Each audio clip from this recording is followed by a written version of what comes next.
Sí, bueno, me presento por si alguien no me conoce. Yo soy Carmen Mateo, soy rehabilitadora.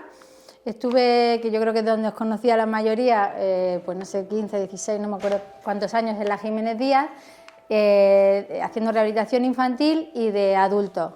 Con lo cual, siempre en el ámbito de la neurorehabilitación, eso me facilitaba poder llevar al niño cuando transiciona a adulto pues de la mano, porque como la transición era conmigo misma, pues mi parte era fácil. Ya solo tenía que ayudar a enhebrar al neuropediatra con el neuro de adulto, al neumo de infantil con el de adulto, pero bueno, por eso de ahí surgieron muchos proyectos relacionados pues con facilitar un poco la vida a las familias y unificar un poco las citas, que no tuvierais que venir 73 veces al hospital, catalizar que los profesionales se comunicaran entre sí, que nos dijeran cosas distintas. Y bueno, como tenía un poco de, me decían mis gestores en ese momento, de proyectitis, que es que no había día que no llegara con, oye, ¿y si hacemos no sé qué? Pues en una de esas me dijeron, en vez de proponer tanto, pues ponte tú. Y entonces me dijeron que si me quería pasar a la gestión.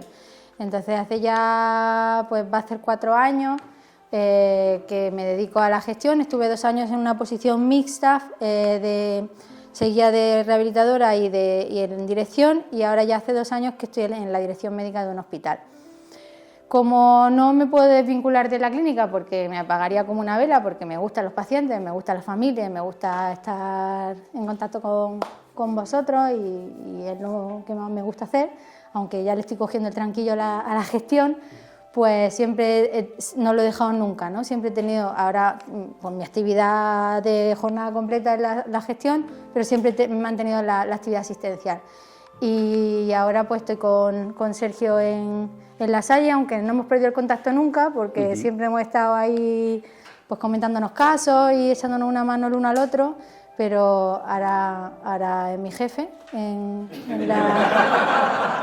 la clínica, así que nada, venimos a contar una cosa chula, y a Sergio sí que lo requete conocéis. No, yo soy el chico para los recaos. O sea, antes de venir aquí, pues lo mismo te hago la compra, que te llevo a las niñas a la actividad correspondiente, es decir, que soy un marido enamorado y un padre ejemplar. Y después pues trabajo algún día, ¿sabes? En algún rato y eso, pues trabajo. Y nos conocemos porque yo he venido más veces y soy parte de vuestro comité científico, así que, pues eso, esa es la parte interesante. Y veníamos a hablaros un poco del músculo. Porque es cierto que los niños se hacen un poco grandes y cuando nosotros vemos un poco todo lo que nosotros hacemos o todo lo que les proponemos a los chicos, pues todo tiene que ver con que hagan más cosas desde la perspectiva de rehabilitación, sea cual sea que hagan más cosas, que adquieran más funciones, que adquieran que tal, que no sé qué, ¿no? Y en ese juego pues hay un montón de cosas que os preocupan, la espasticidad, el dolor, y yo ya las he trocado cuando he venido, entonces ahora voy a hablar de otra cosa, que es el músculo, ¿no? El músculo es un poco, pues, bueno, una parte de nuestra economía que generalmente pues, no le damos la importancia que tiene, ¿no? En el siglo XXI hay algunos autores que empiezan a decir que es la polifarmacia del cuerpo y que vale un poco para todo, pero es un poco un maltratado, el músculo es un maltratado en general. Por tanto, vamos a hablar un poco de eso, de los músculos de los niños y tal, y de una cosa que hacen los músculos, que es generar fuerza. Para que todos partamos de la misma situación, pues aquellos que no hayáis visto las películas de Star Wars, pues... ¿no? Ni una. Bueno, si no habéis visto, si a estas alturas no habéis visto ninguna, no me da miedo haceros spoiler. O sea que no eso. Pero vamos a intentar, o voy a intentar, y vamos a intentar pues, seguir un poco el orden de las películas de Star Wars. Porque, aunque parezca mentira, el músculo se parece mucho a esta historia. O la historia que hay detrás del músculo se parece mucho a la historia que hay detrás de Star Wars. Esto también, a lo mejor, pues me identifica como un poco friki para algunas cosas, pero Es lo que hay. Para nada. Es lo que hay, ¿no? ¿Habéis visto el episodio 1? Que igual penséis que es el primero, pero no. No, pero esta historia hay que contarla así. ¿La vas a contar en el orden 1, 2, 3, 4 o en el orden en que sale? Así es como lo he preparado. Venga, que sí. Pues en el episodio 1 aparece este niño rubio que es así tan mono y tal, y eso es tal, que es Anakin Skywalker. Anakin Skywalker es el que los Jedi, que son ¿no? Hay una especie de el lado oscuro y la luz, ¿no? Entonces, pues los Jedi están buscando al prometido. Ahí, como en todas las películas, hay un poco rollo de mensaje mesiánico del prometido, del que tiene que venir y que nos salvará de la oscuridad, bueno, el bien, el mal, todas estas cosas que tienen que ver con... Y entonces aparece este personaje, que es un crío que está por allí abandonado, que al que nadie le hace caso, como si fuera el músculo a lo mejor, y ese músculo, pues de repente los Jedi se dan cuenta de que tiene unas propiedades maravillosas. Y ahora os voy a hablar de las propiedades maravillosas del músculo, que es básicamente un poco la analogía a la que yo quería llegar. El músculo es algo que decora fenomenalmente vuestros esqueletos en la playa, ¿no? O sea, que cuando vosotros estáis allí así metiendo tripa en la playa, pues os quedan bien las prendas gracias a ellos, ¿no? Porque los esqueletos son todos un poco feos. Entonces, pues bueno, pues sirve para eso, pero también sirve para que nosotros nos movamos y hagamos las cosas de forma ordenada y eficiente. Este tejido, casi de forma mágica, se va organizando desde lo microscópico a lo macroscópico como un sistema de múltiples acoples. Es como si, para que esto funcione, pues tanto a nivel celular como a nivel macroscópico, a nivel grande, hay una serie como de acoples, de cosas que funcionan acoplándose. Pero todos sabemos que en los acoples, cuando nosotros nos acoplamos, también tenemos que generar distancias. Por ejemplo, si Carmen y yo quisiéramos acoplarnos, necesitamos acoplar las manos, pero si quisiéramos acercarnos, ¿no? Pero si nosotros quisiéramos que una fuerza no nos alejara, también tendríamos que hacer la misma fuerza con los mismos músculos, ¿verdad? Es decir, esto funciona exactamente igual. Pero tanto a nivel macro, ¿no? O sea, el acople es tan importante a nivel macro como a nivel microscópico, ¿no? Se repite el proceso. Bueno, pues eso es lo que nosotros llamamos fisiología muscular, y esa fisiología muscular es dependiente de la activación del nervio. Es decir, para que esto pase, para que Carmen y yo nos enganchamos, ¿no? Y hagamos fuerza y tal, tanto para que no nos separen como para atraernos, necesitamos que el sistema nervioso provoque una activación. Y David os ha hablado de dar calambrazos en la cabeza para ver qué es lo que llega. Ahí estamos, ¿no? Estamos en ese momento. Bueno, pues lo que ocurre aquí es que se liberan una serie de neurotransmisores, en las palabras de la sinapsis, creo que lo ha denominado, y me ha parecido un término así bastante interesante, y eso provoca una serie de reacciones micro y macroscópicas. Bueno, pues ya sabéis mucho más del músculo, y podéis imaginar que si el cerebro, la corteza de alguno de vuestros hijos, no produce los impulsos eléctricos de forma ordenada, normal, aunque haya nacido sin ninguna enfermedad en el músculo, a lo mejor su función no va a ser la buena. Y si su función no va a ser la buena, tenemos un pequeño problema, que es que algo que se ve claramente en el episodio 1 es que los Jedi tienen que cuidar a este que tiene todo el potencial.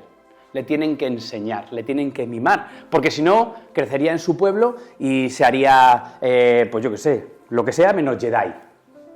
Por tanto, el músculo, si no está bien guiado, cuidado por la función, es posible que no crezca de forma normal. Y eso es lo que después Nacho Martínez os comenta. ¿Está el niño en ayunas? Sí, apay. ¿Está en no sé qué, no sé cuánto? Pues el huesito, pues tal. Porque no ha crecido de forma normal, ¿vale? Por tanto, este es un poco el juego de la fisiología. Pero nosotros hoy queríamos hablar del músculo. Y para hablar del músculo tenemos que hablar de sus propiedades. Y eso es, bueno, pues hemos hablado de cómo se activa, pero ¿cómo funciona? Bueno, por dar mi visión del músculo, que es nuestro amigo común, el músculo, digamos, que tiene una parte que es estructural, que son los ladrillos, ¿no? Pero sin ese sistema nervioso no lo moviliza, es como que no funciona. Eso es lo que hemos intentado explicar, ¿no? Y hay una parte que es cómo está compuesto y otra parte el enchufe. Tú puedes tener una televisión que tiene todos los cables dentro que necesita para funcionar, que si no está enchufada, pues no funciona, ¿no? Puede ser que esté enchufada, pero que el cable esté pisado en el medio, pues tampoco funciona. O sea, aquí tiene que funcionar como todo el engranaje para que la cosa fluya. Y tampoco siempre que hay un problema del músculo es culpa del músculo, siguiendo con el ejemplo de la tele, o nos puede pasar a cualquiera. ¿Dónde está Pablo con su dedo? No está. Ah, estás aquí. Pues si Pablo se queda, que su mano tiene músculos con esa inmovilización, que no es mucha inmovilización, pero... y más viéndole cómo la mueve, pero si se quedara con la mano así de quieta un montón de tiempo, pues esa mano se atrofiaría. Y si resulta que se salta todas las citas porque tiene el foco en otra cosa, pues como en Guerreros Púrpura, y se le olvida una cita y otra cita y otra cita, lo que terminaría pasando, que también nos hablaremos después, es que el que se olvidaría que tiene una mano llena de músculos sería el cerebro, así de intro. Sí. Pablo, vete al médico. No, yo tienes que seguir montando en bici porque si no, claro. Y tema 1 de Jedi. Cuando nosotros nos acercábamos y nos alejábamos... Venga, vamos a hacer un concéntrico y excéntrico. Claro. Voy a poner toda mi confianza en ti. ¿No? Y entonces cuando Bíceps. nos alejamos y nos Ojo, acercamos... Voy a confiar en ti, ¿eh? Sí, sí, puede confiar. Espera. ¿Me sostienes ahí, no? Sí, Vale. Eso es. Ahora voy a hacer un concéntrico de mi bíceps. Eso es. Mi bíceps sabemos todos, ¿no? Sí. Y ahora voy a hacer un excéntrico. Reglas del juego, claro. Pero estas reglas del juego son importantes. Es importante que las tengamos en mente, ¿no? Las reglas del juego son importantes porque son las que van a ayudarnos a que el crecimiento del músculo esté organizado. Para que un músculo tenga unas propiedades contráctiles óptimas cuando es adulto, cuando es mayor y demás, tenemos que tener en consideración las cosas externas, la longitud, la tensión, la fuerza, la velocidad, los movimientos a los que se somete, pero también tenemos que tener en consideración la arquitectura. Y la arquitectura del músculo, ¿vale? Tiene que ver con esto, con cómo vamos a ir añadiendo sarcómeras. ¿Os acordáis de los circuitos? ¿En serie o en paralelo? Pues las sarcómeras se añaden al músculo de esa misma manera, en serie o en paralelo. Es decir, el crecimiento del músculo, además de factores metabólicos, además de factores eléctricos, depende del tipo de contracciones al que nosotros lo sometemos. Si todas las contracciones son de este estilo, nos ponemos como él, ¿cachas?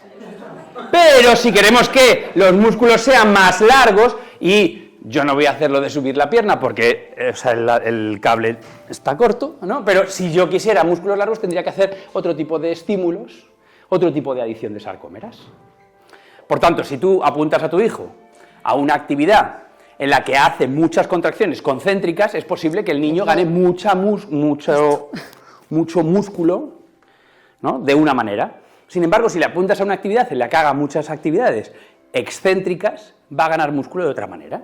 ¿Habéis entendido toda la diferencia entre concéntrico y excéntrico? O sea, si yo tengo ahora una cosa muy pesada y la quiero dejar despacito en el suelo, estoy activando mi bíceps, porque si no se me caería de golpe. Si yo de pronto relajo, ¡pum!, se me cae lo que sea delicado al suelo y se me rompe, ¿no? Entonces, ese movimiento que estoy haciendo como de soltar lastre, de ir relajando progresivamente, me estoy haciendo fuerza, porque si no se me cae.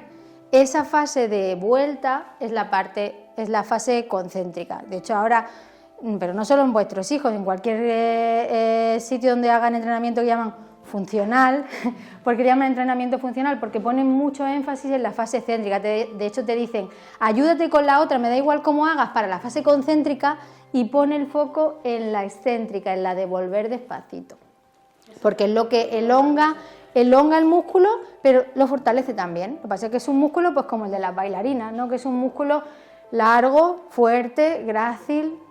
Pero hacen falta las dos cosas. La historia está en que el truco es que te hace falta todo. Eso es.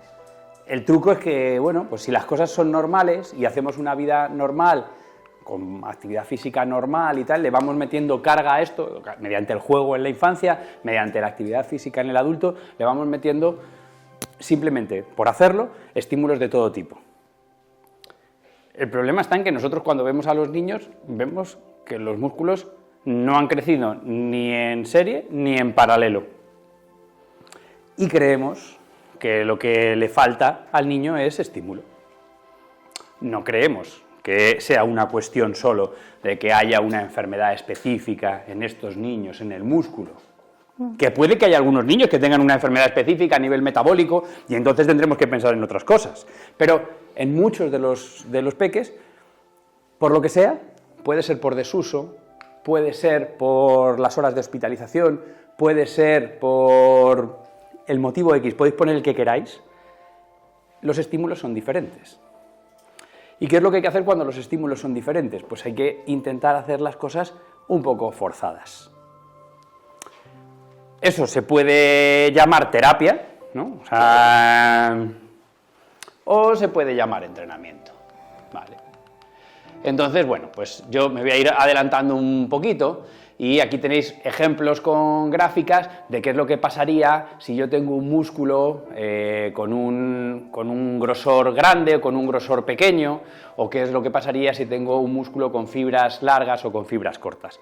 El resumen, desgraciadamente, lo vemos en la consulta cuando los niños llegan casi al final del crecimiento, que es cuando podríamos poner a lo mejor el cronómetro a... Bueno, ya que ha terminado el crecimiento, en el adolescente ya estamos casi al final, ¿y ahora qué es lo que pasa? Pues que tengo un músculo con un buen grosor, con unas buenas sarcómeras en paralelo, y dicen, no, son débiles, ¿no? Porque ese grosor en paralelo es cuántos kilos levantas. Y pues tendré músculos con niños con una muy buena movilidad y una muy buena velocidad de ejecución. Y dicen, no, son lentos y además suelen tener o desarrollar alguna contractura, sobre todo en algunos miembros inferiores y tal. Todo reparable, pero, es decir, no le hemos dado los estímulos adecuados y tenemos músculos lentos, débiles y cortos. Y claro, pues joder, pues esto yo creo que hay soluciones para muchas cosas. Lo que pasa es que solo nos hemos obsesionado con una solución, que es el músculo corto, ¿no? Y entonces el músculo corto se opera. Pero no hemos encontrado muchas cosas para el músculo lento o para el músculo débil. Y entonces parece que hay una serie de problemas, o creo que hay una serie de problemas. Sabemos cuál es la situación y en la primera película, aunque pasan más cosas, lo más importante es que conocemos a Anakin. En la segunda y en la tercera ocurre algo maravilloso, que es que Anakin Skywalker se enamora de Padmé. Y el músculo del niño se enamora de jugar, de hacer las cosas, de divertirse, de pasárselo bien. Incluso a veces se enamora de la terapia que hace porque le viene bien. Y entonces al principio, en esta parte, pues el amor, ¿no? Las terapias, el juego, todas estas cosas parece que funcionan. Pero hay un momento en el que el músculo, por los estímulos que recibe, por cómo está creciendo, de repente se da cuenta de que es que no llega a lo que quiere y tiene que encontrar otros caminos. Los Jedi no pueden casarse ni enamorarse, pero Anakin está profundamente enamorado de Padmé. Y entonces Lord Palpatine, el malo malísimo, es el lado oscuro, le dice que es posible. Y Padmé muere. Y él le promete que puede traer de vuelta a su amada de la muerte. Lo único que tiene que hacer es seguir unas reglas del juego en las que el músculo ya no hace todo por la función y ya no hace tal. El músculo se tiene que pasar al lado oscuro. Y claro, este se va a convertir en el malo malísimo que es Darth Vader, ¿eh? Es que el músculo se va a convertir en el malo malísimo de la peli. Es que el músculo va a ir en contra. El músculo espástico va a ir en contra de la función y le va a fastidiar al chaval y le va a hacer que haga deformidades ortopédicas. Es que el mismo que tenía el potencial infinito se va a convertir en ese. Y aquí tenéis un poco el sistema que utiliza el lado oscuro, ¿no? Y tal, para generar este problema. hay una serie de problemas neurales y una serie de problemas mecánicos. Y eso pues va a dar lugar a un fenómeno que algunos europeos denominamos hiperresistencia, pero que otros llaman espasticidad. Llámelo como le quiera usted llamar, le va a generar una serie de problemas musculoesqueléticos. Pero no por una cosa mala. Recordad que el motivo por el que se pasa al lado oscuro es por el amor. O sea, el niño lo que quiere hacer es jugar. El problema está en que no puede. No puede porque es débil, no puede porque no tiene rango, no puede, y entonces lo que hace es que utiliza eso. Y a pesar de los esfuerzos de los médicos por ponerle toxina, porque los Jedi están ahí todo el rato diciéndole, tú tienes que ser bueno, se pasa al lado oscuro. Se convierte en el peor de los malos, el más malo de los malos, ¿eh? Joder, qué tal, ¿no? Y entonces el malo de los malos provoca alteraciones del ciclo de acortamiento y estiramiento, y entonces el aprendizaje motor del niño con hemiparesia para manejar la grafoescritura, no sé qué, no sé cuántos, es distinto. El aprendizaje, o sea, aprende con unos estímulos diferentes para hacer una A, ¿no? Entonces tú le dices que 2 más 2 son 4, pero es que el valor de la unidad suya es 1,01. De forma que 2 más 2, a él le van a salir 4,04, pero cuando le pongas a hacer raíces cuadradas, no va a saber sumar. Por tanto, cuando los movimientos son complejos, esto va a dar lugar a problemas. ¿Y qué problemas nos vamos a encontrar? Pues contracturas musculares, deformidades, inestabilidad articular, dolor y degeneración musculoesquelética. Nos vamos a encontrar niños que en el crecimiento, con un aprendizaje motor alterado, porque las reglas del juego son estas, con ese problema va a tener una serie de problemas, que no ocurren siempre, pero que ocurren con una probabilidad muy alta. Sí, en la fase primera, ¿no? Cuando todavía es un rubiecito monísimo, pero es un rubiecito, no digo en la peli también al principio es un poco debilucho ahí, medio lloroncete, pero el músculo al principio pues es débil y es lento, como decía Sergio, y luego el niño va creciendo y ese músculo cuando empieza a pasarse al lado oscuro pasa de ser débil y lento a estar pues más rígido, a no dejar a los huesos y a las articulaciones moverse bien, y todo eso además lo está escuchando su cerebro durante todo ese crecimiento. Entonces, igual que el ejemplo que decíamos antes, igual que el cerebro de Pablo se puede olvidar de que esa mano está porque no le sirve, pues cuando es pequeño el cerebro, la sensación que le viene de ese músculo es, pues de este compi no puedo tirar porque ni tira rápido ni tira fuerte, y a medida que ese músculo va creciendo, ese niño va creciendo, el cerebro lo que percibe es, pues de este tampoco puedo tirar porque está rígido, porque no me deja moverme, y porque por eso es tan importante que cuando nos ponemos a trabajarlo y a sacar todo lo bueno que podemos sacar de él, tanto cuando es pequeño como cuando se pasa al lado oscuro, siempre tengamos en cuenta que es que no es que el niño no quiera usar ese músculo que en teoría le salvaría, ¿no? Sino que es que su cerebro le dice, ¿pero de este quieres tirar? ¿De verdad? Y somos nosotros los que tenemos que decirle que sí, macho, que sí, darle un poco de confianza, que es el prota de la peli.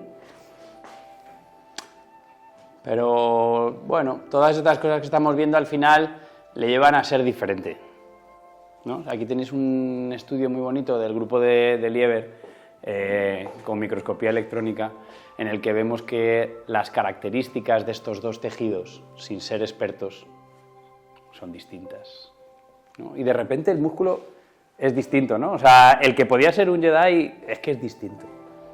Lleva una armadura, vive de 2 metros y pico, da miedo y es muy poderoso, pero es malo, ¿no? Hace cosas malas y quiere todo el rato romperlo todo.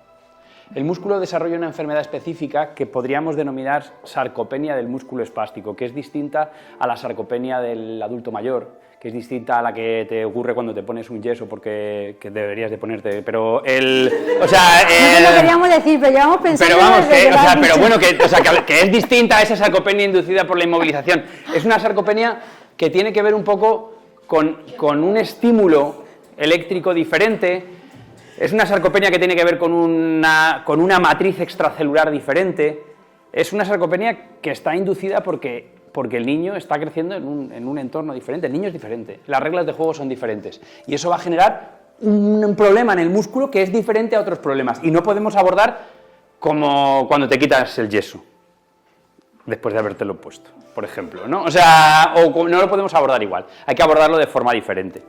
Y entonces, cuando nosotros planteamos esto, que bueno, fue hace algún tiempo, pues algunos compañeros nos decían, pues joder, es que Sergio no tiene razón y tal.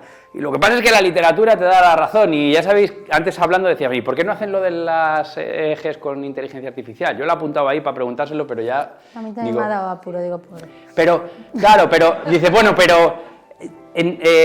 o sea, si tuviéramos que elegir un patrón para las ciencias médicas sería Santo Tomás. Esta gente hasta que no mete el dedo en el boquete no...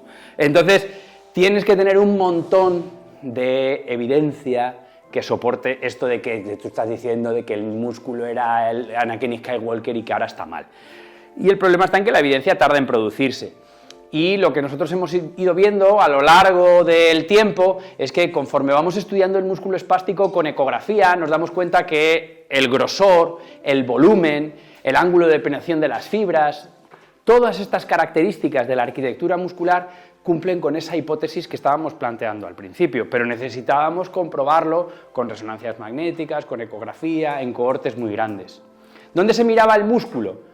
Pues en los fisioculturistas, en los atletas, en tal. Nadie miraba el músculo del niño espástico, daba la lata, pero nadie pensaba cuando publicaron el episodio 4 que Anakin era el bueno de la primera, coño, no lo pensabas, o sea, está hecho así.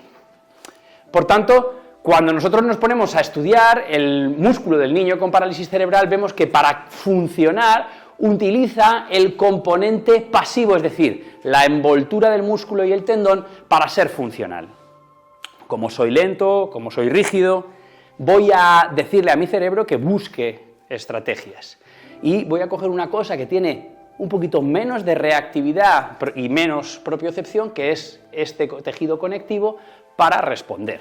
Y voy a hacerme funcional utilizando ese tejido conectivo. Esas envolturas y tal. No son tan funcionales, no son tan buenas, pero a mí me van a servir para hacer las cosas que quiero. Por tanto, ahí sí que van a cambiar las reglas del juego, ¿no? Porque en el momento que tú empiezas a utilizar eso, ¿no?, el componente pasivo, el cerebro va a empezar a programar, no para contraer máxima fuerza en estas longitudes de sarcómera, nivel microscópico, sino que el cerebro va a programar para contraer para máximas contracciones en estas longitudes de sarcómera, utilizando el tendón. El cerebro va a programar microscópicamente de forma diferente. Entonces el cerebro va a hacer una contracción distinta. ¿Qué pasa cuando te hacen el tratamiento X, Y o Z? Pues dices tú, pues yo no veo tanta mejora, joder. Esto iba a ser la panacea y tampoco... Claro, pero es que el cerebro está mandando las cosas en otro registro. Las cosas están cambiando. Además, el lado oscuro es como los agujeros negros, ¿no? Atrae oscuridad. Entonces, el músculo cada vez se hace más rígido, genera deformidades, contracturas, y aquí viene un problema. Y Julio, por favor, corrígenos, que aquí estás tú bastante más docto. Para el crecimiento muscular hay una cosa que se llaman células satélite, ¿no?, que nos ayudan. Bueno, pues estas células satélite, en el niño con parálisis cerebral, en el niño con... tendrían que ser normales, pero esta celularidad que permite que el músculo crezca a lo ancho y a lo alto, es decir, en las dos direcciones, esta celularidad es dependiente del estímulo. Si el estímulo no es suficientemente poderoso, suficientemente atractivo, dejamos de producir células satélite. Por tanto, no solo es que tengamos menos estímulo, sino que además celularmente nos vamos a programar para tener menos crecimiento. Joder, pues vaya tela, ¿no? Y encima lo recoge la literatura y es una movida. Tenemos todo para que el enemigo gane la historia. Y entonces aparecen los cruzados, los médicos, ¿no? Yo me pido Han Solo. No, o sea, tú que tú quieras, pero yo me pido Han Solo, ¿no? Que es el que más me gusta a mí, que es un poco así canalla y además es más guapo, claro. Entonces... Yo soy chihuahua, ya lo sabes. Bueno, no sé, me da igual, pero a mí me parece que tal. Y entonces, esta gente, o sea, está claro que en esto de las intervenciones terapéuticas, los que nos dedicamos a las cosas más conservadoras, pues vamos buscando estrategias. Igual que la resistencia, ¿no? Luke, Chewbacca, Han Solo y Leia y toda la resistencia empieza a buscar cosas, ¿no? Y entonces, con lo que tenemos, ¿no? Que sería una matriz que responde de forma anómala a la contracción muscular, pues empezamos a buscar estrategias con neurotóxicos, con ortesis, con lo que se os ocurra, ¿vale? Incluso con hialuronidasa, ¿no? Que hay por ahí cosas publicadas ahora de repente con esto, que desde ahora le van a poner ácido hialurónico en el morro, y dice, no, en la pierna y tal. Dice, bueno, pues yo qué sé, pues si lo ponen bien, si funciona, la historia está en que nosotros estamos luchando y vamos buscando en la evidencia cuáles son las mejores armas. Al final de la peli parece que ganan los buenos, pero los malos están todo el rato ahí, ¿eh? O sea, no sé si os... eso. Y entonces, bueno, pues dice, pues tenemos tratamiento para la espasticidad. Dice, sí, con un nivel de evidencia muy elevado, la toxina botulínica, la rizotomía dorsal y el diazepam. ¿Se la habéis quitado a algún niño la espasticidad? Dice, no, pero... pero tenemos una cosa que funciona de puta madre, que no, locura. Pues eso es lo que pasa, ¿no? Que vas haciendo batallas, pero los malos también tienen su peli. O sea, y entonces dice, pues da igual para las contracturas y qué, bueno, pues yo qué sé, pues qué es lo que tenemos. Eso es lo que nos dice la evidencia, qué es lo que nos dicen los semáforos. Que, hombre, que si vamos a enfrentarnos a las contracturas, no hagamos bobat, ni estiramientos, porque son insuficientes. Pero que, bueno, que yo qué sé, que ponemos un yeso, que ponemos un tal, y eso es bueno, pero sabemos que no lo cura. Pero, ojo, que contra eso también hemos tenido que movernos, o sea, que lo dice así como si tal, que para que nosotros podamos decir abiertamente esto nos ha costado nuestra... Hombre, díselo a George Lucas. Batalla. Sobre todo porque es que además, es que la evidencia dice justamente eso, ¿no? Es que no lo hagas, pero no lo hagas también por los tabúes que tiene la propia... Este tipo de terapias, porque si fueran terapias más abiertas, que tú puedes trabajar con la toxina, pero no es tu única arma. Dice, no, es que con una pistolilla de balines no ganan la guerra, es que con la toxina botulínica no ganan la guerra, claro, pero es que llevo la toxina botulínica y llevo aquí un tanque y una ametralladora y yo no sé qué, vale, bueno, pues entonces sí, si la llevas como una cosa más, pues igual encaja en el resto del ejército, pero no vayas solo con eso porque no tiene evidencia. Lo que pasa con este tipo de terapias, pues con el Boita, con el Bobat, es que se encasillan tanto que no permiten que tú, además de tu pistolilla, lleves el tanque y no sé cuántas. Es que a veces se ponen tan rígidos y tan cerrados que te dicen, si estás conmigo con pistola de balines nada más. Y dices, bueno, pues entonces no. Pero ahí es donde el lado oscuro gana muchas veces.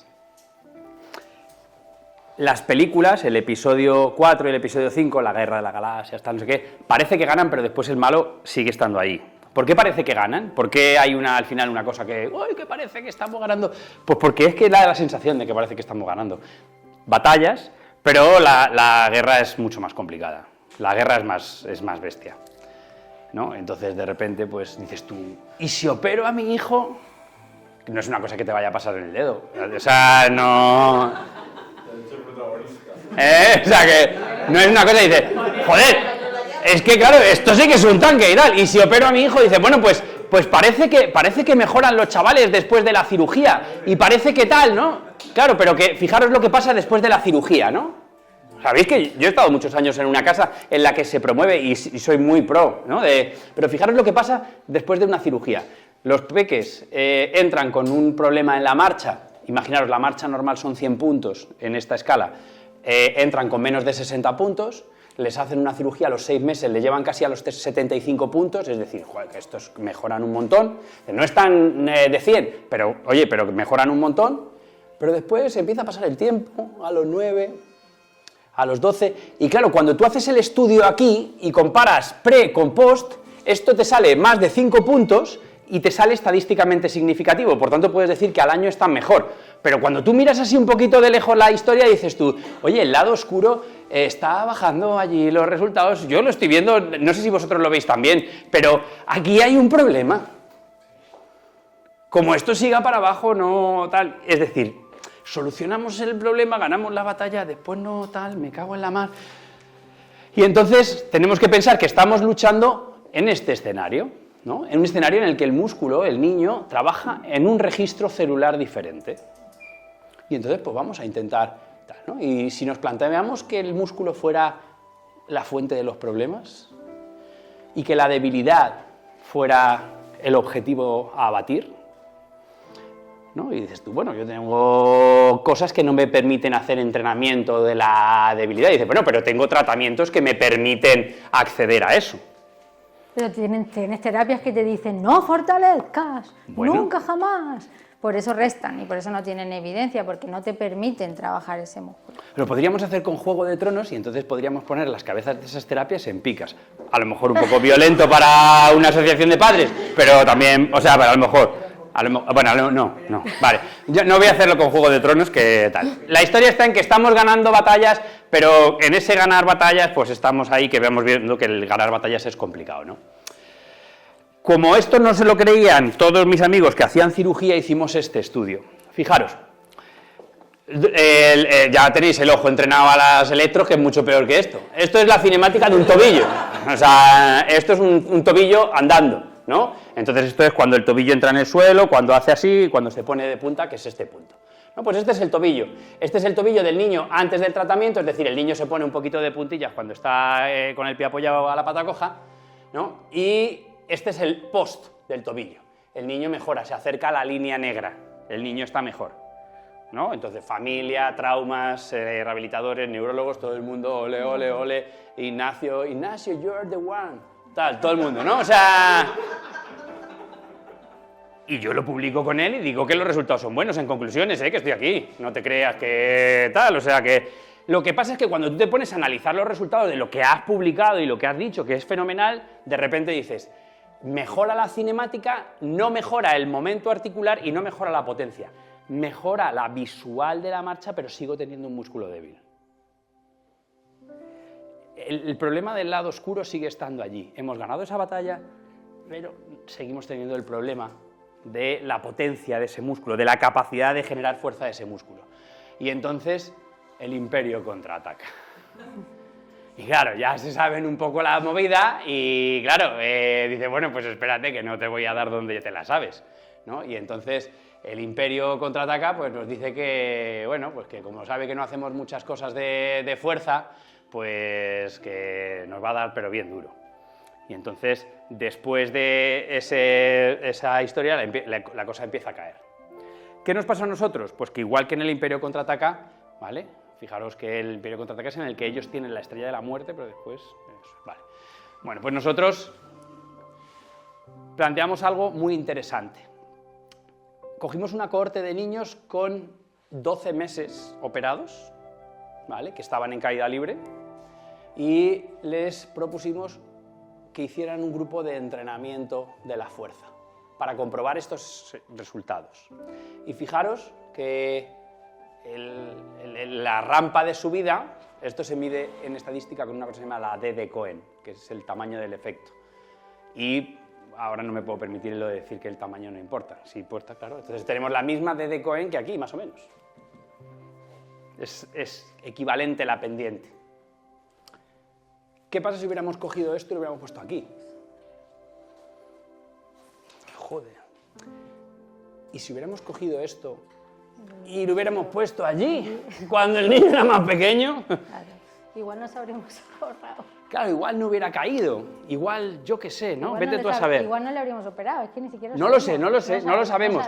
Ese es el problema, que lo sospechamos, parece que sí, pero no lo sabemos. Ahora nos estoy convirtiendo a los padres en los juegos del hambre.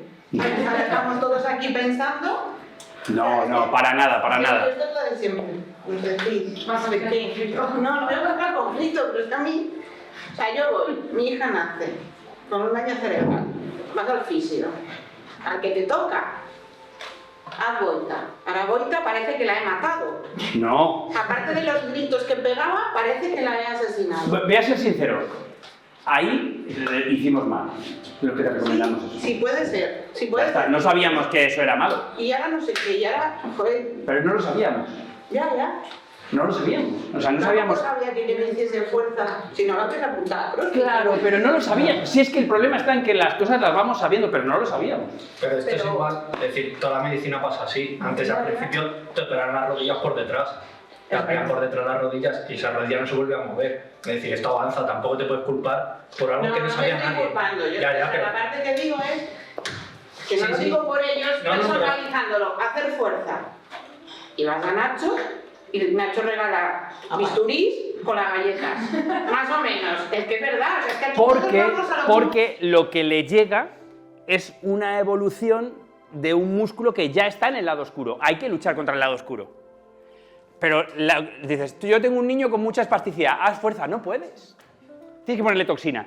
Tengo un niño con una contractura. La película es, si tú me lo dejas sin contractura, si me lo dejas sin espasticidad, yo meto la fuerza y tal. ¿Qué pasaría si yo la meto antes?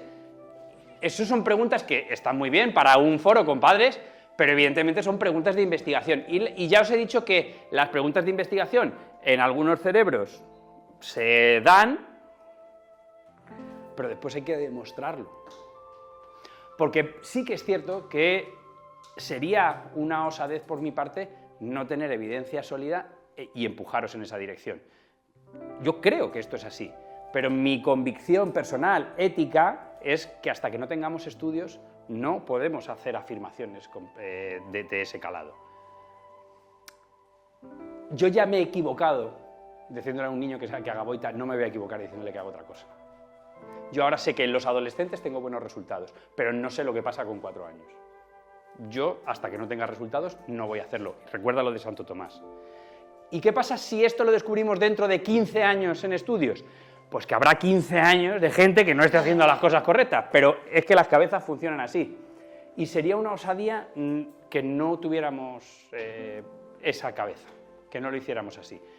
De forma que lo que sabemos ahora es que con los que nos han dejado, adolescentes, tenemos una cosa muy buena y podemos especular que sería muy buena cuando son pequeños. Pero eso no te deja fuera de la ecuación. O sea, en el momento en que tú te has enterado, porque la ciencia se ha enterado, pues entras en la ola de vamos a trabajar la fuerza. ¿Y cómo trabajamos la fuerza? Ahí vamos. Dime. No importa. Cuando los niños son pequeños, lo que se busca con la fisio es funcionalidad. O sea, que el niño aprenda a levantarse, a darse la vuelta, a gatear, levantarse, funcionalidad. ¿Dónde metemos la fuerza ahí? Porque si estamos diciendo trasladar, intentar adelantar el momento de trabajar la fuerza, ¿cómo equilibramos ese trabajar la funcionalidad con trabajar la fuerza? Porque al final las horas son limitadas y no se le puede hacer todo a lo mejor al mismo niño. Y no se pueden trabajar las dos cosas a la vez. O sea, ahí es donde está la habilidad del terapeuta que está dirigiendo ese tratamiento para que los ejercicios que hagas en pro de la función trabajen la fuerza también. Pero si lo estamos haciendo los adultos y cuando vamos a un entrenamiento funcional, ¿qué estamos haciendo? O sea, al final ¿Eso es lo que se hace, más o menos? ¿en un entrenamiento de fuerza? No, la fisio de los niños. No. No, pero es que tú puedes meterlo a través de... Bueno, ahora os lo contamos, pero hay muchas herramientas. Entonces, puedes trabajar a través de la repetición, puedes trabajar a través de la resistencia que le ofreces. No o sea, lo que se buscaba antes, cuando hablaban de función, era un eufemismo, porque muchas veces no buscaban función, buscaban patrón motor, que ya es como... que era, no, es que el brazo para coger algo no se puede levantar así, se tiene que levantar así. Y entonces estaba 200.000... No, ojo que... Uy, espera, no, mejor que no lo haga. Mejor que no coja eso, porque si lo va a coger así, mejor que no lo coja. Si eso se hace con otro enfoque, pues igual estás trabajando que el niño pase de sentado a de rodillas, igual lo haces hacerlo 73 veces. ¿Por qué? Porque en la repetición estás trabajando la fuerza. Y no te vale solo con que, uy, ha pasado a caballero y no veas lo bien que lo ha hecho, porque no se ha salido del plano y ha puesto el pie. Que lo haga un montón de veces, que lo que necesitamos es que fortalezca. O sea, sí que se puede aunar, pero siempre y cuando tú tengas en la cabeza que la fuerza es un ingrediente esencial de tu receta, porque si no lo vas a dirigir hacia otro foco y te vas a despistar, lo vas a dirigir solo hacia la elegancia del movimiento, por llamarlo así, al patrón motor, ¿no? Que buscaban más la terapia Bobat, ¿no? Del patrón perfecto, no ideal. Si no camina perfecto, que no camine. Vamos a hacer un juego. Vamos a hacer un juego. yo voy a coger el teléfono y vamos a ver cuántas sentadillas sois capaces de hacer en 30 segundos. ¿No? Sentadillas hasta el... No hace falta que tal, hasta la silla, Venga. Cuidado, ¿eh? No, pero sí que además así como veis, está perfecto. A ver. Hombre, si hay alguien que tiene una lesión, tengo consulta los martes. Y yo no miércoles. Vale, entonces, vamos allá. ¿Preparados? ¿Listos? Cada uno que cuente las suyas. Que después dice, ¿cuántas has hecho? No lo sé, no me acuerdo, no he contado. Me ha podido el estrés. Pero la idea es hacer las máximas posibles. La idea es las máximas posibles, ¿vale? ¿Preparados? ¿Listos? Tiempo. Y hago yo también.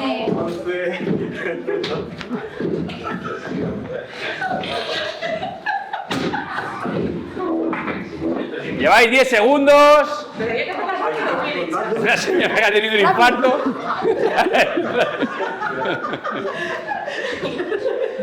Vale, bueno, nos quedan 10. Aquí, claro. Vale, nos quedan 5. Tiempo. ¿Cuántas han salido? 30. 25. 41. 42. ¿Cuántas? 25. Os voy a dar una muy buena noticia. 18. Os voy a dar una muy buena noticia. Vuestro peso sería estímulo para entrenamiento de fuerza si en 30 segundos hubierais hecho menos de 12. Es decir, si quisierais entrenar la fuerza, podríais hacer sentadillas con vuestro peso si en 30 segundos hacéis un máximo de 8, 9, 6, tal. ¿Qué pasa si hacéis más de 12? Que tenéis que ponerle peso encima para que esto sea un estímulo suficiente para poder estimular la fuerza. Si nos vamos a las 40, pues tendríamos que ponerle X kilos. Vamos a coger una persona que haya hecho 40. ¿Me dejas, no? Sí. Como es muy deportista, vamos a hacer doble o nada. Le vamos a pedir que haga durante 30 segundos las sentadillas a la pata coja, doble de peso, misma pierna. Bueno, coño, pero las piernas tiene FTN, el hombre que es ciclista. O sea, claro. Y entonces, venga, te damos 30, Pablo. Claro, le hemos dado una pequeña pausa y...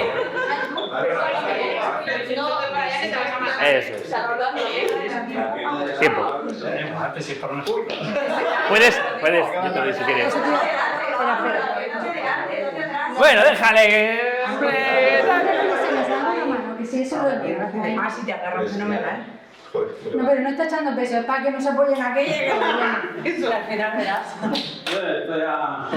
¿Pero cuántas llevas? Llevo 8. Claro, pues ni siquiera el doble de su peso sería estímulo, porque si ha hecho más de 12, tendríamos que ponerle un poco más. Claro. Claro. Y esa es la clave. Dice, pues es que le han puesto a hacer al niño no sé qué historias y tal. Dice, bueno, pero le han puesto con la carga suficiente como para provocar un estímulo que genere cambios en el músculo. No, lo ha repetido 1.000.000 de veces. Si yo hago 1.000.000 de veces esto con el teléfono, no se me pone esto así súper musculoso. Tendríamos que hacer un esfuerzo contra una resistencia para que eso se ponga muy fuerte. Y ese es uno de los factores claves, que es que el entrenamiento tradicional de fuerza necesita un aumento de la intensidad. ¿Qué es lo que pasa? Que en estos trabajos, ¿no? Entonces, este entrenamiento es un entrenamiento clásico que podríamos utilizar en un gimnasio y tal, en el que tú lo que haces es que si empiezas el primer día con 2 kilos, pues después vas a 4, después vas a 8, después vas a 120, lo que tú quieras, ¿no? Vas aumentando. El problema de ese entrenamiento de fuerza es que provoca adaptaciones específicas en el músculo, pero no tiene una repercusión funcional. O sea, está bien hacer pesas, pero cuando nosotros vemos la repercusión funcional de ese tipo de ejercicio, no parece que los niños mejoren mucho. de forma que aparece otro tipo de estrategia que sería el entrenamiento funcional, pero no el funcional que se hace en todos los sitios, sino que el que propone la Academia Americana de Medicina del Deporte, que es otro funcional, ¿vale? Entonces, lo que propone la Academia Americana es que nosotros hacemos un análisis del movimiento problemático, es decir, lo medicalizamos todo por obsesión, seleccionamos músculos, acciones, velocidades, rangos, y con eso definimos un ejercicio. Yo quiero mejorar la fase oscilante de la marcha. ¿Qué músculos participan? El psoas mayor, el recto femoral y el tibial anterior. ¿Y en cómo? Pues el psoas mayor actúa en cadena cinética abierta desde los 15 grados de extensión hasta los 30 grados de extensión. ¿A qué velocidad? A tantos grados por segundo. ¿Con qué peso? El peso de una pierna. Y entonces con eso monto un ejercicio, ¿no? Y entonces yo haría un circuito con ejercicios montados en función de las necesidades del crío. Cuando nosotros hicimos esto, tuvimos el mismo tamaño del efecto que la cirugía. Este es el ejercicio del que estábamos hablando. ¿Era pesas? Claro, teníamos que utilizar máquinas de pesas, pero en un niño utilizábamos esta máquina, en otro otra máquina, en otro no sé qué, en otro tal. Es decir, había una trabajera allí que ojalá la hiciera la IA o David Mansilla, me hubiera igual, pero las tuve que hacer yo, o sea... Entonces, claro, a mí me hubiera dado igual quién eso, pero era una trabajera con cada crío de decir, a este qué tal. Y después lo peor de todo es que los niños cambian súper rápido. Parece que el niño no mejora, pero el niño cambia súper rápido. Lo que pasa es que la ganancia del niño no se mide como en un adulto sano. Que tú dices, bueno, pues cada 2 semanas le subo el estímulo de intensidad un 20%. Es que en el niño, para tener buenos resultados, las subidas a lo mejor son de 200 gramos en 200 gramos, porque si tú te esperas un poquito más, se adapta demasiado y ese tiempo lo has perdido. Por tanto, tienes que hacer ganancias muy pequeñas. Tienes que estar muy encima del niño. Es un rollo. Y luego hay una cosa que es obvia, voy a decir una obviedad como la copa de un pino, pero si comparamos cuánto le motiva al niño esto con la cirugía, pues evidentemente le motiva bastante más. ¿Cuánto le motiva eso versus ir a una terapia de Bobath? Pues evidentemente mucho más. Y no hablamos solo, que por supuesto que sí, hablamos de calidad de vida, de cuánto se divierte y de cuánto tiempo de felicidad tiene al día nuestro niño, que obviamente sí, sino que es que además, si se está divirtiendo, si cada vez que tiene que ir a hacer lo que le hemos dicho que le viene bien hacer, a lo que le evoca esa situación a la cabeza es que pasa un buen rato, la adherencia, lo que siempre decimos, ¿no? La adherencia, lo importante que es la adherencia al tratamiento, multiplica el efecto. Y eso ni siquiera es cuantificable, porque ¿cómo vamos a medir la motivación de un niño? Pues, pero es como si vosotros decidierais darle el antiepiléptico un día sí y 2 días no. Pues es que luego no digáis que las crisis no se controlan, si es que no le está dando el antiepiléptico. Pues con esto pasa un poco lo mismo, ni le ponen las mismas pilas cuando van a un sitio con todas las ganas y con todo el empuje, ni vamos a conseguir los mismos resultados. No os voy a dar toda la turra, porque yo creo que esto es como seleccionábamos todas las cosas y tal. Entonces decía, pues yo para hacer esto utilizaba esto, si me encontraba esto, hacía esto y tal. Pero sí que os puedo hablar un poquito de los resultados. El primer resultado que encontramos, que es una cosilla muy interesante, es que el músculo espástico era diferente, ¿vale? Ese sería un poco el primer hallazgo. El segundo hallazgo es que cuando hicimos la primera tesis, la de Claudia Cardona, hicimos la primera tesis, no solo nos encontramos que los niños tenían problemas en el músculo, también tenían problemas cardiorrespiratorios. El VO2 max, ¿no? La capacidad funcional del niño, estaba deteriorada.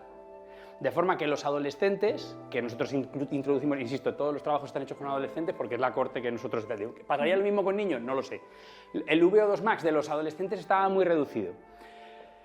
Como estábamos en un entorno muy hostil, pensar, Hospital Niño Jesús, año 2016, ¿vale? Un entorno muy hostil, si haces entrenamiento de fuerza vas a hacerle espástico, que esto corra sobre tu espalda.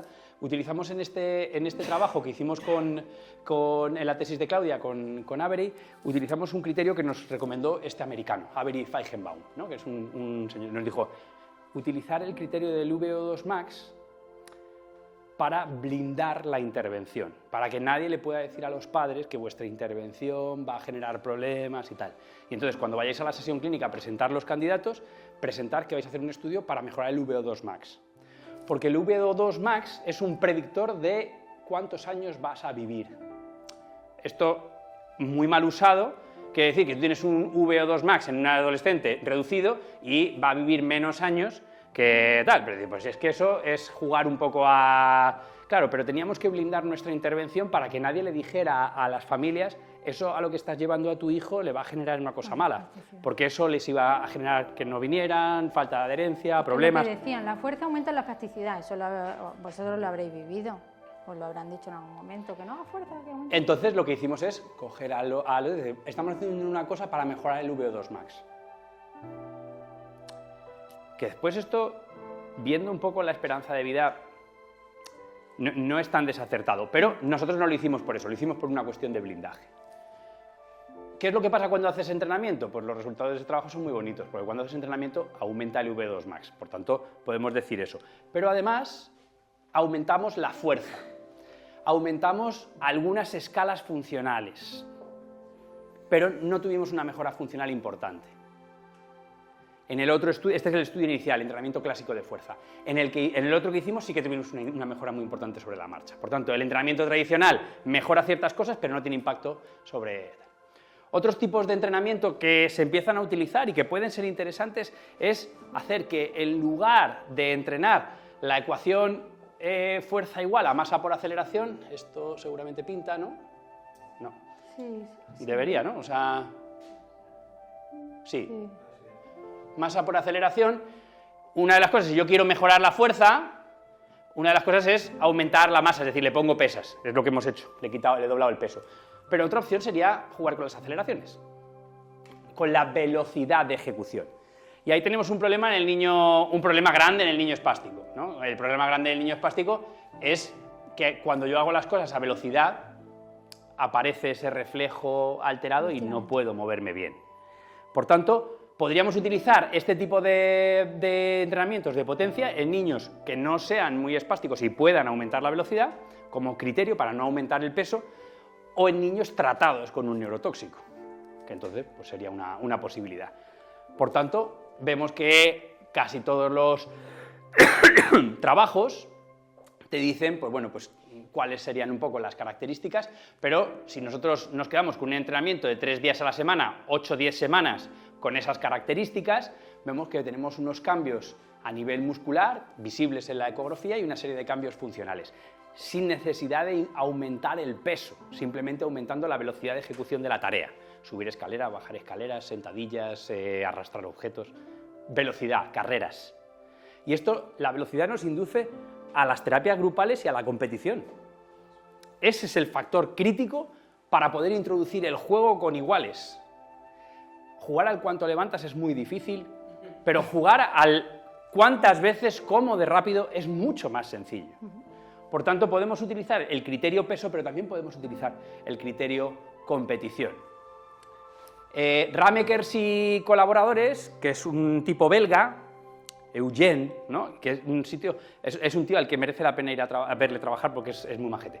Pues Eugène, una de las cosas que propone es mezclar a los niños, ¿no? Dice, pues mezclo niños sanos con niños patológicos. ¿Y cómo se mezcla un niño sano con un niño patológico, Eugène? Dice, pues mira, el niño patológico, un niño con diplegia espástica, un niño con hemiparesia, tiene que llegar de aquí a la pared. Y el otro tiene que llegar de aquí a la pared arrastrando 20 kilos o 40 kilos, de forma que les igualo. Y entonces el chaval tiene un beneficio, no solo del ejercicio, sino de la competición. Y entonces, ¿y les lastras con 40 kilos y tal? Hombre, yo les lastro, les hago pruebas para ver cuáles son los tiempos de uno y de otro y les pongo a competir en las mismas condiciones. Esa es la clave. O sea, lo que no puedes hacer es poner a competir al niño en peores condiciones. Le dice, Sergio, corre tú contra, yo qué sé, contra casi cualquiera, pero, porque voy a perder, pero contra un olímpico.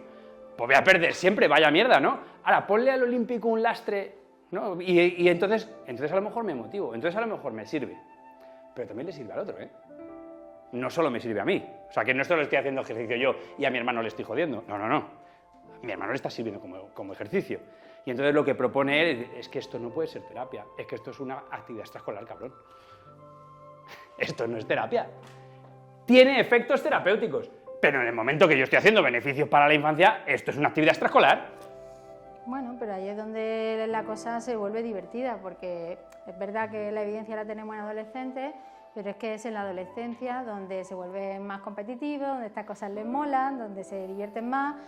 Y algunas veces que hemos planteado este tema, pues nos preguntan, ¿y cómo vais a hacer para hacer una terapia grupal y que el grupo sea homogéneo? Porque si no, el que esté un poco más afectado, pues se va a aburrir un montón. Igual, porque no puede seguir a los demás. O al revés, si simplificas el ejercicio del grupo para adaptarlo al que está más afectado, el que está menos afectado, pues se va a aburrir un montón.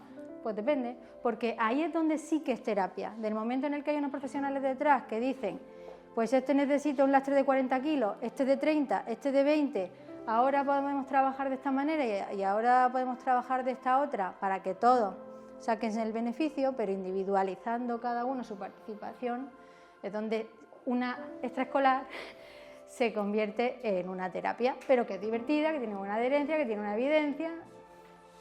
Bueno, pues ya tenemos un poco la base, ¿no? La base de qué podemos hacer. Pero claro, muchos, cuando hablas de esto, dicen, hombre, ya, pero estás hablando todo el rato de hacer, fuerza, concéntrico, aceleración, pero si necesitáramos fuerzas excéntricas, pues parece que también hay gente que se ha dedicado a ver qué es lo que pasa con la fuerza excéntrica. En 6 semanas, 3 días a la semana, un entrenamiento excéntrico de los flexores del codo en casa, por ejemplo, para ganar rango.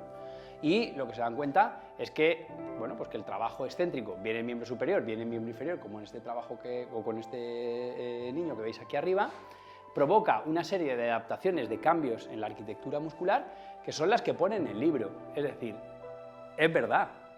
Lo que dice la evidencia y lo que nosotros vemos en nuestros niños, en nuestras ecografías, es que el entrenamiento excéntrico es posible y que se puede incorporar. Por tanto, puedo tener ejercicios en los que el niño cada vez levanta más peso, puedo tener ejercicios en los que resta, ¿no? Hace esto que hablábamos antes de contracciones excéntricas, y puedo tener una parte del entrenamiento en lo que participa la aceleración. ¿Es necesario que haga uno? Creemos que no. Posiblemente lo que tenemos son muchas posibilidades para provocar un fenómeno de sarcomerogénesis. Provocar un fenómeno en el que haya un cambio en la síntesis proteica que haga que el niño se vuelva un poquito hacia la luz en lugar de hacia el lado oscuro. Y eso pues, nos daría lugar a hacer otro tipo de entrenamientos que se llama pliometría, en el que combinas una cosa con otra, con saltos, con cosas de ese estilo, ¿no? Y bueno, pues parece que también funciona. Es que la evidencia nos dice que el ejercicio funciona, ¿no? Y que provoca cambios muy interesantes. Y parece que vamos a ganar la partida. Bueno, parece que vamos a ganar la partida y aparece, en el retorno del Jedi aparece la historia con Jabba el Hutt al principio, o sea que parece que vamos a ganar, pero... Y entonces, para aquellos que tienen más problemas, aparece la robótica, que de alguna manera es el portal ideal para el entrenamiento de fuerza del niño que no puede desplazarse rápido, que no puede correr a grandes velocidades, que está en una silla. Claro, porque la robótica me va a permitir hacer ejercicios asistidos, me va a permitir el control de tronco, me va a permitir tal, y entonces nosotros empezamos a ver cómo podíamos hacer esto pues para ganar todas las partidas, para cubrir a todos, para no dejarnos a nadie, ¿no? Y entonces decimos, no, venga, vamos también a por esto, que yo creo que podemos. Y bueno, pues tuvimos buenos resultados. Aquí tenéis entrenamiento de fuerza en otro tipo de población, en población que tiene un poquito más de necesidad de asistencia, y ahí tenéis una fase de entrenamiento de fuerza con un exoesqueleto y una segunda fase de entrenamiento de potencia con un exoesqueleto. Es decir, es posible para todos, pero necesitamos otras tecnologías. En este caso utilizamos una tecnología muy experimental que era el CP Walker, pero cualquier sistema robótico podría ayudarnos a hacer este tipo de intervención, ¿vale? Porque, claro, ¿por qué tengo que poner a andar, tengo que poner a correr? Sí, tengo que poner a hacer todo eso, pero no siempre es posible. Pero con este tipo de cosas, o con una piscina, sí que es posible. O sea, hay formas de hacerlo. Y los principios de entrenamiento son los mismos. Y los beneficios que nosotros observamos son parecidos. Y entonces lo compra Disney. ¿No? Compra Disney. Aquí lo malo es que muere Han Solo, que me lo he pedido yo antes. Claro, lo compra Disney y parecía que habíamos ganado, pero de repente cuando pasa un tiempo ¿no? Cuando parecía que ya teníamos todo hecho, de repente nos damos cuenta que el lado oscuro es invencible, vuelve a aparecer, ¿no? Y entonces el hijo de Han Solo es llamado por el lado oscuro. El hijo de Han Solo es el malo malísimo de este que está aquí, Kylo Ren. Ese de ahí arriba. Un malo malísimo. Malo malísimo, pero que no es tan malo como Darth Vader, pero es un malo, a ver, es un malo un poco de palo de Disney, pero la historia está en que cuando parece que dices tú, ya hemos hecho tal, parece que tal, pero que sigue estando ahí, la enfermedad sigue estando presente, no te la has pasado a la pantalla. Y entonces Disney saca una cosa y de repente tú puedes ponerte a mirar en la literatura y te das cuenta de que cuando tú analizas el control motor que subyace en la marcha del reflejo automático, ¿no? Del reflejo de marcha automática, o el control motor que subyace en la marcha de un adulto sano, hay una serie de mecanismos que no se dan en el niño con problemas neurológicos. Esto es el reflejo de marcha automático. ¿Sabéis lo que es, no, el reflejo de marcha automático? Sí, coges a un bebé y parece que da pasos en el aire solo, pero es un reflejo que... Si tú coges la actividad, si tú coges la actividad de muchos músculos y la sintetizas, ¿no? Y le haces una pregunta a un ordenador, que tendrá inteligencia artificial y tendrá de todo, porque yo no lo hago todo, o sea que tal. Entonces, le dices, ponme todo secuenciado en un momento, ¿cuántos disparos ordenados tiene que hacer este cerebro? Control motor, control del movimiento. ¿Cuántos disparos ordenados tiene que hacer este cerebro para hacer esta actividad eléctrica con un 95% de probabilidad? Y dice 2. Tiene que hacer 2 disparos el cerebro, o el tronco del encéfalo, o el tronco del encéfalo con la médula. Tiene que hacer 2 disparos en el reflejo de marcha automática. Y además esos 2 disparos se encuentran en el niño que empieza a andar, en el preescolar y en el adulto. Se mantienen toda la vida. El reflejo desaparece, no, el reflejo se inhibe, pero sigue estando presente. Y lo que ocurre es que en el preescolar aparecen 2 módulos motores nuevos que se mantienen en el niño que empieza a andar, que se mantienen en el preescolar y que se mantienen en el adulto. Cambian un poco la forma, pero si os fijáis, en el momento que tú aprendes a andar, 18 meses, 14 meses, 12 meses, en el momento que tú aprendes a andar, tienes un número de módulos motores que vas a mantener modificando un poquito a lo largo de la vida. ¿Qué pasa si te da un ictus? Con Dios no lo quiera, ¿no? Pues si te da un ictus a uno, pierde algún módulo motor. Las personas, cuando pierden el módulo motor, si hacen una recuperación buena y se convierten en buenos andadores, recuperan los módulos motores. Pero aquellos que hacen una recuperación buena y no recuperan la marcha, no recuperan los módulos motores. Es decir, es como si esto midiera un poco la relación entre unos y otros. Y entonces nosotros nos planteamos hacer esto en nuestros chavales. Y estos adolescentes que mejoraban tienen 2 módulos motores. Adolescentes. Los mismos 2 módulos motores que tiene un neonato en la marcha automática. No ha habido aprendizaje. Parece que nos habíamos pasado las pantallas, parece que habíamos hecho tal, pero de repente el control motor es el mismo que el del reflejo de... Pero les habíamos operado y les habíamos hecho el entrenamiento y había mejorado mucho la marcha, pero seguían teniendo este control motor. 2 o 3 módulos motores, no todos 2, ¿vale? 2 o 3 módulos motores. Claro, esto es un problema, ¿no? Esto es un problema porque, claro, ¿y cómo cambiamos esto? Porque si el cerebro es el que me comanda un poco todo, pues casi que siempre va a haber un lado oscuro, siempre va a estar ahí, como en las pelis. Y entonces, por mucho que investigábamos, ¿no? Antes y después de la cirugía, todo nos llevaba a lo mismo. Y entonces aparecen unas cosas nuevas en las bolas, ¿no? Y nos dicen, oye, ¿habéis probado a ponerles células de cordón en los niños y tal? Porque parece que tal, ¿no? ¿Cuál es el problema? El problema es que yo trabajo en el centro en el que trabajo y esto está como una posibilidad, pero el equipo de gente con el que yo trabajo no lo hace. De forma que posiblemente aquí haya una batalla nueva para abrir. Pero no os puedo... O sea, he visto la peli, pero no no, en esa peli Han Solo is dead. O sea, no puedo deciros nada, no, o sea que es no tal, no he participado, o sea, aquí ya me habían matado.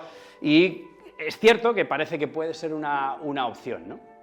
Parece que, bueno, pues que ahí empieza a haber estudios y parece que puede haber unos cambios en el control motor, pero no tenemos, al menos nosotros en nuestra experiencia no tenemos soluciones. Pero creo que lo que hace falta es más investigación. O sea, sabemos hasta dónde podemos llegar y posiblemente nuestra investigación tenga mucho que ver, o por la que yo apuesto, tiene mucho que ver no con células madre, sino con que tecnología, entrenamientos de fuerza y cosas así se puedan combinar con vida y con diversión. Porque creo que ese es un camino muy interesante, ¿no? O sea, que aquí estoy con un exo muy experimental de Tech Night y como veis se pueden hacer... Yo no bailo bien tampoco, ¿eh? O sea, se pueden hacer cosas... Se te nota que no bailas bien, no, tampoco lo iba a hacer mucho mejor. Pero se pueden hacer cosas chulas con un exo. Claro, pues esa sería la clave, ¿no? ¿Cómo podemos hacer cosas chulas con este tipo de cosas? Sergio, perdona, los 4 estos es... O sea, ¿qué problema hay en que nuestros niños solo tengan 2, no tengan los 4? O sea, es el andar bonito. Sigue estando el cerebro que manda una señal que va a hacer que ese músculo no crezca de forma normal. Va a seguir apareciendo el lado oscuro. Sí. Eso significa que cuando dejes de trabajar la fuerza de ejercicio... O sea que... Y no trabajando la fuerza cuando el resto no tendrá problemas. O sea, que soluciones del todo... Bueno, pero eso no quiere decir que el músculo no mejore con la fuerza. O sea, Sí, no mejora, pero... El músculo mejora. Pero no va a solucionar el problema de todo. Bueno, pero que el problema además es cerebral, o sea, no lo voy a... Claro. Pero si lo que me implica es muy andar bonito... Implica eso y la evolución. Ya. O sea, eso y la evolución. O sea, no es solo el bonito. O sea, eso no aporta solo bonito. Aporta velocidad de ejecución, precisión. O sea, aporta no solo la estética. Que es algo que tenemos que tener en mente. Que al final nos enfrentamos a algo que yo he intentado asimilar, o que los dos hemos intentado asimilar a las películas de Star Wars, que es una historia que, aunque dé la impresión de que ganamos batallas, seguimos teniendo un enemigo presente. Y que ese enemigo presente, ojalá encontráramos un sistema para solucionarlo. Porque no estamos solucionando, lo que estamos haciendo es trabajar la fuerza para tenerlo bajo control. O sea, que no podemos bajar la guardia. O sea, el argumento, o sea, al final la moraleja de cómo terminan las pelis estas es eso, que la lucha está, y por eso soy guerrero, ¿no? O sea, que la lucha está, pero que una de las armas más potentes que tenemos para esta batalla pues es trabajar la fuerza y trabajarla no de cualquier manera en nuestra escuela, sino de una manera analítica, dirigida, que tiene una evidencia, que además puede ser divertida, que además les permite relacionarse con otros niños, no estar en una sala solo con un terapeuta, y en una época que quieras que no, como en la adolescencia, están aburridos, es que ya no quieren ir más, es que ya es una discusión cada vez que quieren llevar a una terapia porque no se apetece.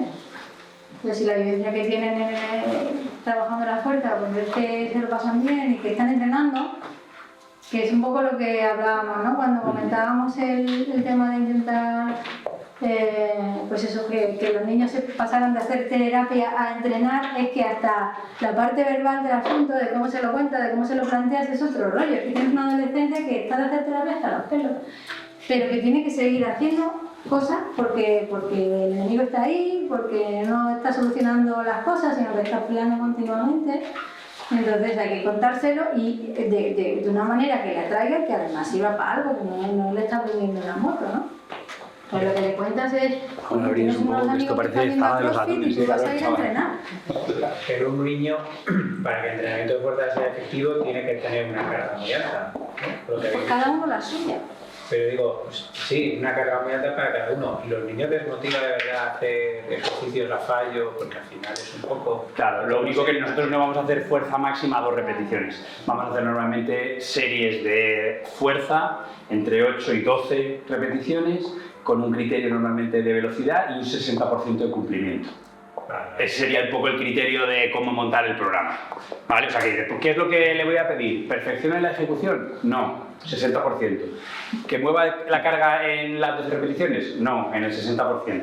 Y con eso tengo más o menos claro que cuando yo me paso el 60% le tengo que progresar la carga. Lo que os decía antes de que hay que ser muy preciso, si el niño empieza a hacerte, estás programando a 12 y te empieza a hacer 10, tienes que jugar a ponerle 200 gramos más. Nunca medio kilo, pero sí tienes que jugar un poco con la progresión de cargas.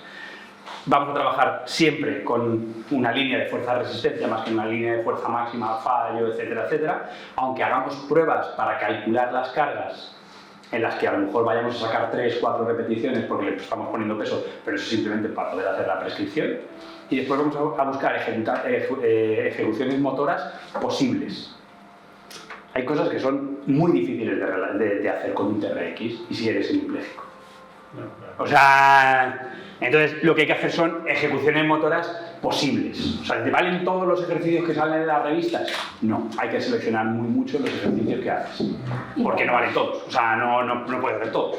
Y luego que hay un componente muy importante que por eso es tan importante valorar cada caso, que son niños que pueden tener dificultades sensoriales o dificultades cognitivas. Entonces, tu plantea un entrenamiento en un grupo de niños que sí, que puedes terminar igualándolo desde el punto de vista físico, pero que tienen que comprender todos con la secuenciación del ejercicio y memorizarlo y estar atentos lo suficiente y, en fin, que hay otras cuestiones.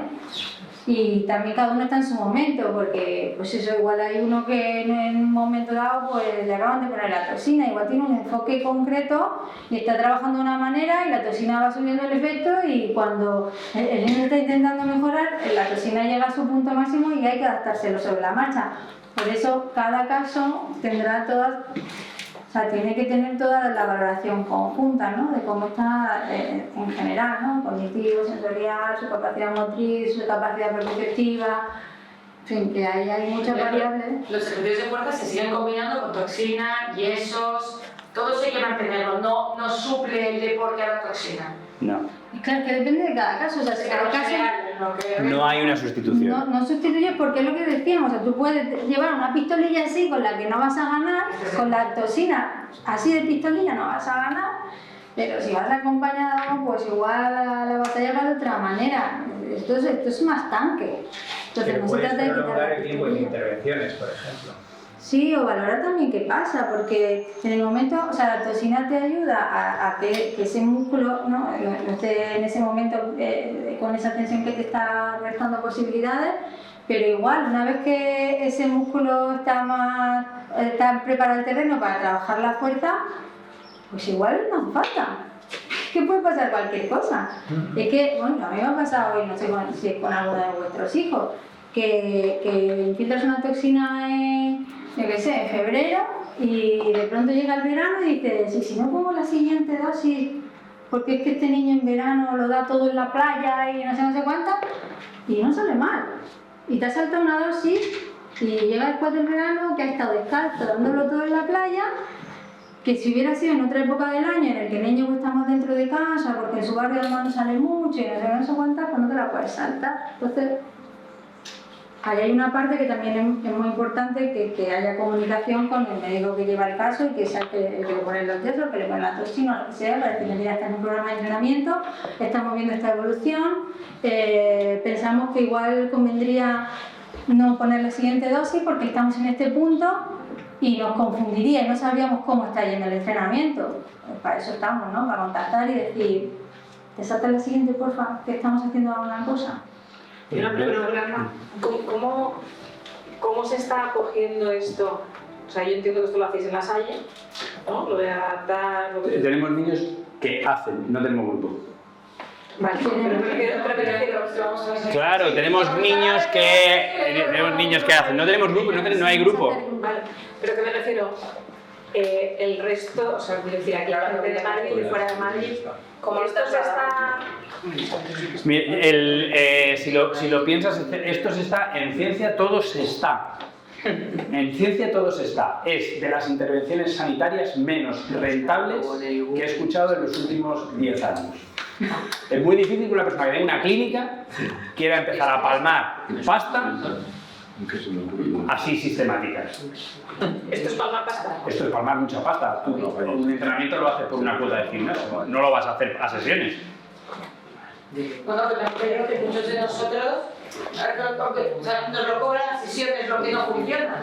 Pero porque no hay grupo, porque no hay tal y no sé qué, por eso, pero que tú dices, ¿por qué no se cambia? Pues fundamentalmente por una historia de, o sea, bueno, joder, eso me sale mal y tal, pero que es una cuestión de dices, ¿esto es así? Sí. ¿Por qué los belgas y holandeses, que son un poco los que sí que han cambiado el pistón, habla Anja y hablan los grupos de holandeses de que ellos en adolescentes ponen toxina, hacen la revisión a los 12 y ponen toxina a los 12-18 en lugar de cada 6? Criterio funcional, no criterio ortopédico, ¿eh? No estoy hablando del chaval que tiene una luxación de cadera, que vaya tal, que ahí los criterios son por un problema ortopédico, no son por un problema... por criterios funcionales han pasado de revisiones cada 6 a revisiones cada 12-18 meses, porque han introducido el entrenamiento de fuerza. ¿Qué es lo que pasa con el entrenamiento de fuerza de los belgas?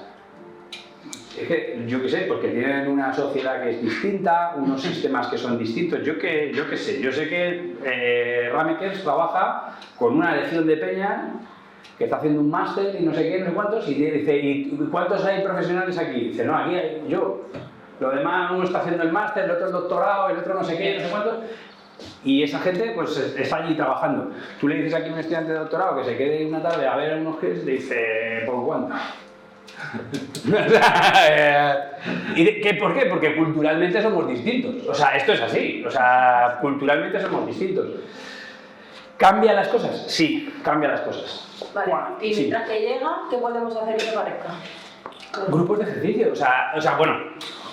Si no se forma un grupo, hacer intervenciones individuales como las que estáis haciendo con una filosofía de ejercicio, o sea, y tal. O sea, ¿cómo voy yo a mi fisio y le digo, quiero que trabajes de esta manera? Pues esto es una cuestión de que tu fisio tiene que leer, que ya tiene una profesión y tiene que leer lo que dice la evidencia acerca de lo que hay que hacer con tal. Y es una cuestión de lectura. Yo ahí ya no... que puede ir a un...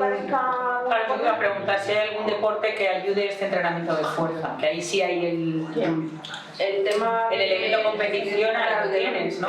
Yo qué sé, a ver, el que le guste al crío siempre se puede orientar de esa manera. El problema está en que si yo te digo, pues apúntale a judo, es que vas a ir con un señor que sabe de judo, no sabe de entrenamiento de niños con parálisis cerebral. Entonces ponerle una responsabilidad a un señor que sabe de judo que igual la quiere asumir, igual, yo qué sé, o sea... ¿Hay un deporte que por sí te trabaje un poquito más la fuerza? Las pesas. Halterofilia. ¿No? La halterofilia, las pesas. Pero no es funcional, es lineal, es el primer trabajo que hemos hecho. O sea... Sí, hacer pesas. ¿Y hay algún sitio que trabaje pesas con niños? Porque... Sí. Ángela. Yo las tengo compradas en casa, el profesor le pone pesos. Nuestro oficio le pone pesos. Es bastante aburrido. Claro, ese entrenamiento pues no les motiva. No veas. Y si luego encima no estás con el peso que necesitas, que es el ejemplo que... Pues ese tampoco sirve de nada. O o sea, no es de nada, es de menos de lo que serviría. Pero... mejor que está jugando a la Play es... Sin duda. Pero está pasando un rato aburrido sin sacarle todo el jugo a esa nada. Sí, pero por ejemplo, nuestro oficio le pone como si fuera virtual y le pone pesas en las manos. Y entonces, claro, lastres. Y entonces a lo mejor está partiendo fruta, como si dijéramos, o haciendo algo y está moviendo las manos con lastres en las manos. Sí, pero hay que ver un poco cuánto es el lastre, ¿no? Lo que decíamos antes, pues ¿es ese peso insuficiente para provocar cambios? Sí, no, tal. ¿Son los músculos los que yo quiero trabajar? ¿Son deltoides? ¿Es el bíceps? O sea, esa es la parte mollar de todo eso. Pero es como tú has dicho, depende un poco también de la velocidad con que le veas, si ese movimiento, en qué medida, lo has dicho, a mí al 60% lo haces bien, lo puedes hacer mejor, y si ya lo haces mejor, vamos a aumentar de peso, ¿no? Ese es el juego.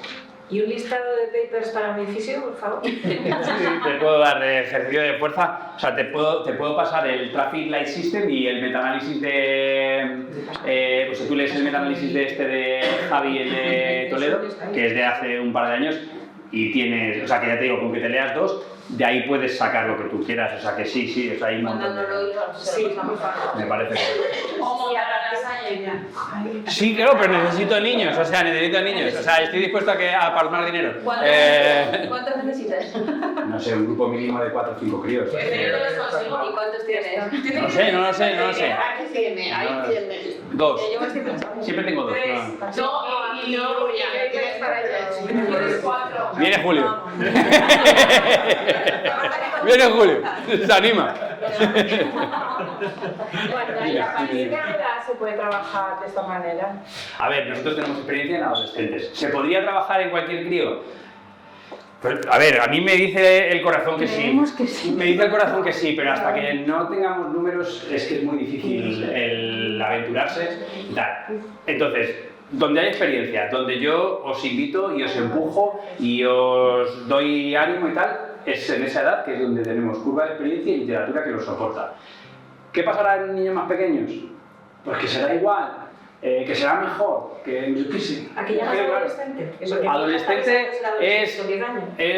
adolescente es una situación en la que, si hablamos con un endocrino, posiblemente me tire de las orejas cuando yo diga esto, pero es una etapa en la que empieza a haber ciertos cambios, ¿no? A nivel hormonal, y esos cambios se acompañan de unos cambios generales. Ese es el inicio donde nosotros podemos tener. La pubertad. ¿Dónde está eso? Pues eso está en torno a los 10-12. Dependerá del crío, ¿no? Yo qué sé, o sea, pero ¿dónde está? Pues por ahí, ¿no? O sea... Pero cuando se pueda trabajar de esta manera, así que cuando son más pequeños, bueno, no sé si alguno tiene, yo tengo uno de 4 y uno de 8. Con ninguno de los dos te podría asegurar cuál es el máximo de repeticiones que puedo hacer en 30 segundos, porque cuando va por los 10 segundos ya se le ha ido la... Es eso y es un poco la experiencia que... Pues... La forma. Pero no puede ser tan analítico y decir, no, pues es que estamos yendo al X% de nada, porque... Y en esos grupos de todas maneras que no puede más, porque es muy bueno... La idea es poder integrarlo, pero no hay... o sea, que eso sí que es idea de poder integrarlo, lo hicimos en su momento en el hospital, integrábamos chicos que estaban haciendo recovery de postquirúrgicos a los 12 meses con chavales que estaban en tratamiento por survivors de leucemia, ¿no? Entonces, pues, no tenían problemas neurológicos, pero eran niños hospitalarios que estaban por allí, es decir, con sanos y tal.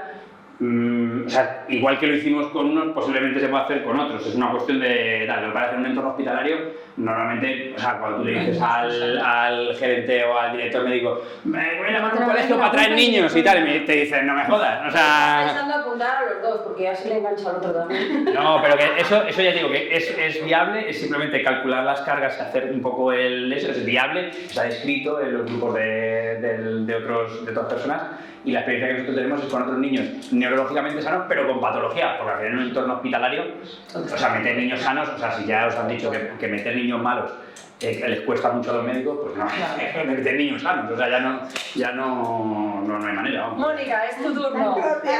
Y hacer esto de una forma intensiva, o sea, a ver, Bien. vamos a ser realistas, no tenemos tiempo. Nuestros hijos van a mogollón de cosas y no sé qué. Igual que existe la terapia restrictiva de mano con un protocolo que son X semanas, que no sé qué, aunque luego tú continúes, o sea, no lo haces y punto, porque perderá la eficacia como todo.